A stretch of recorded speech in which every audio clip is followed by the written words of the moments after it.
ఈరోజు ఈ మాటలు నేను ఎందుకు చెప్తా ఉన్నానంటే, ఈరోజు రాష్ట్ర వ్యాప్తంగా 87% ఇళ్లకు, ప్రతి కాన్స్టిట్యున్సీలో ఏ కాన్స్టిట్యున్సీ తీసుకున్నా 87% పైచిలకు ఇళ్లకు, గృహాలకు ఈరోజు మన ప్రతి పథకము ప్రతి ఇంటికి కూడా మంచి చేయగలిగాం. కుప్పం రూరల్ నియోజకవర్గం కాబట్టి అక్కడైతే ఏకంగా 93.29% ఇళ్లకు మంచి జరిగిన పరిస్థితులు అక్కడ ఉన్నాయి. ఇప్పుడు నేను చెప్పే విషయం చాలా చాలా జాగ్రత్తగా వినండి. ఇప్పుడు నేను చెప్పే విషయం కుప్పంలో నేను ప్రస్తావన చేస్తూ అన్నా. కుప్పంలో 87,000 ఇల్లులు, 87,000 చిల్లర ఇల్లులు కుప్పంలో ఉంటే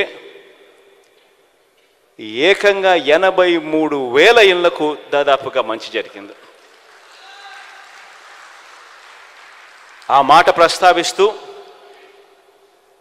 రాష్ట్ర వ్యాప్తంగా మీ జగన్ బటన్ నొక్కడం,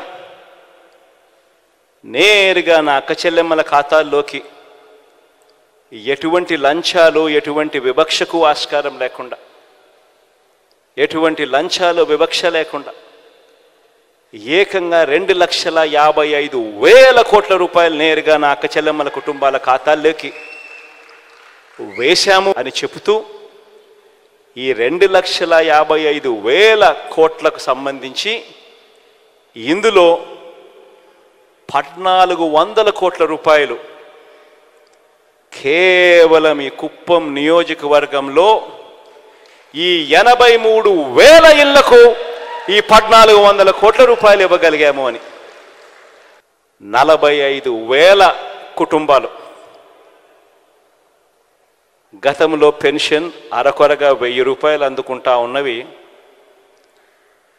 మీ జగన్ వచ్చిన తర్వాత దాన్ని 3,000 చేశాడు. పెన్షన్ గతంలో కేవలం 30,000 ఇళ్లకు మాత్రమే వస్తూ ఉన్న పరిస్థితిని మార్చి 45,000 కుటుంబాలకు ఇవ్వడం మొదలుపెట్టింది మీ జగన్ వచ్చిన తర్వాతే అని. ఈ ఒక్క పెన్షన్ కార్యక్రమానికి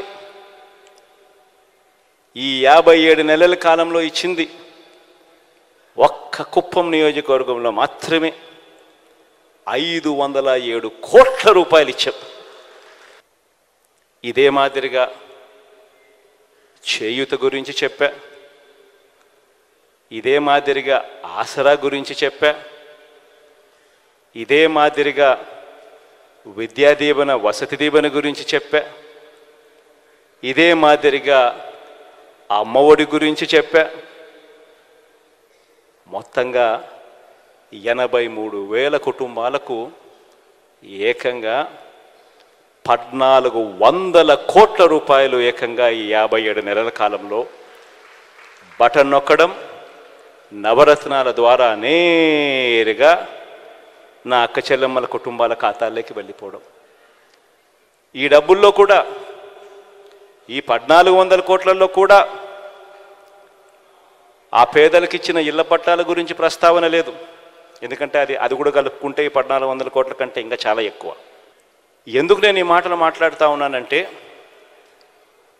ఏ నాయకుడైనా కూడా ఒక అటువైపున 83,000 కుటుంబాలకు ఈ స్కీమ్లో ఇన్ని వేల కోట్లు, ఈ స్కీమ్లో ఇన్ని వేల కుటుంబాలకు ఇన్ని 100 కోట్లు, ఈ స్కీమ్లో ఇన్ని వేల కుటుంబాలకు ఇన్ని 100 కోట్లు, ఈ స్కీమ్లో ఇన్ని వేల కుటుంబాలకు ఇన్ని 100 కోట్లు ఇచ్చామని చెప్పి చెప్తా ఉన్నప్పుడు అటువైపున ప్రత్యర్థికి గుండెల్లో రైళ్లు పరిగెత్తడం ఖచ్చితంగా మానవ్. ఇది వాస్తవం. ఈ డేటా నియోజకవర్గ స్థాయి నుంచి, మండల్ స్థాయి నుంచి, సచివాలయం స్థాయి దాకా కూడా మీ అందరికీ అందుబాటులో ఉంది. ఎప్పుడు జరగని విధంగా జరిగిన గొప్ప కార్యక్రమం. కేవలం ఈ 57 నెలల కాలంలో జరిగింది.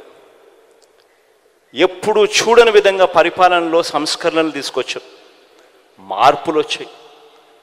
అసలు గతంలో ఎప్పుడు ఊహకు కూడా అందల. నిజంగా ఇది సాధ్యమేనా?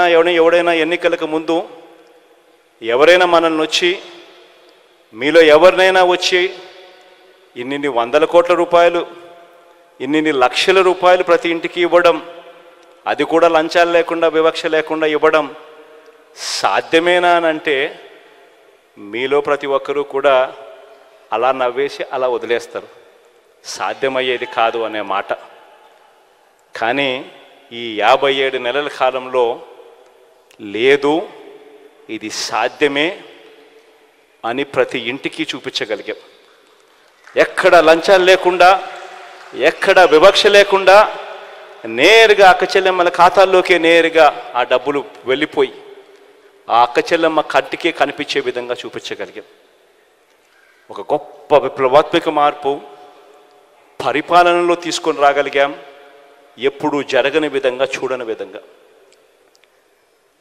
గ్రామాలలో స్కూళ్ళు మారాయి, ఎప్పుడు ఊహకు కూడా అందలేదు.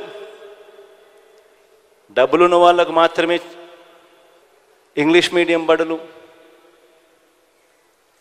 మంచి చదువులు,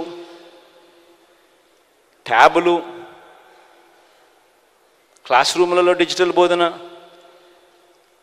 అని గతం. ఈ 57 నెలల్లో పూర్తిగా ప్రక్షాళన జరిగి ప్రతి పేదవాడు కూడా నిజంగా పేదరికం నుంచి బయటికి పడాలి అనంటే, బయటికి రావాలి అనంటే ఆ ప్రతి పేదవాడికి కూడా క్వాలిటీ ఎడ్యుకేషన్ అన్నది ఎంత అవసరమో గుర్తించి ఆ ప్రతి పేదవాడు వెళ్ళే బడిని ఆ మాదిరిగా క్వాలిటీ ఎడ్యుకేషన్ తీసుకొచ్చిన ఏకైక ప్రభుత్వం కూడా మనది మాత్రమే అని కూడా చెప్పడానికి గర్వపడతా ఉన్నా. ఇవాళ జరుగుతూ ఉన్నది యుద్ధం కేవలం కులాల మధ్య యుద్ధం అన్నది కాదు. ఎవరైనా కులాల మధ్య యుద్ధం అని చెప్పి ఎవరైనా అంటే కాదు. ఈరోజు నా నా నా నా నేను ఎందుకంటా ఉంటానో తెలుసా? ఎందుకంటే వాళ్ళు అట్టడుగున ఉన్న పేదవర్గాలు కాబట్టి. నా ఎస్సీలు, నా ఎస్టీలు, నా బీసీలు, నా మైనారిటీలు అని అంటూనే నా నిరుపేదలను కూడా నేను అంటా.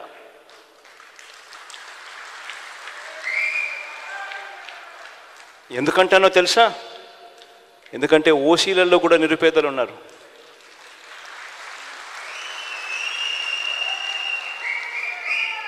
ఇవాళ జరుగుతూ ఉన్నది కులాల మధ్య యుద్ధం కాదు, ఇవాళ జరుగుతూ ఉన్నది క్లాష్ వార్.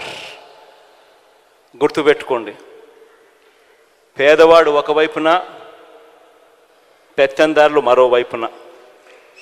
ఇవాళ జరుగుతూ ఉన్నది ఇక్కడ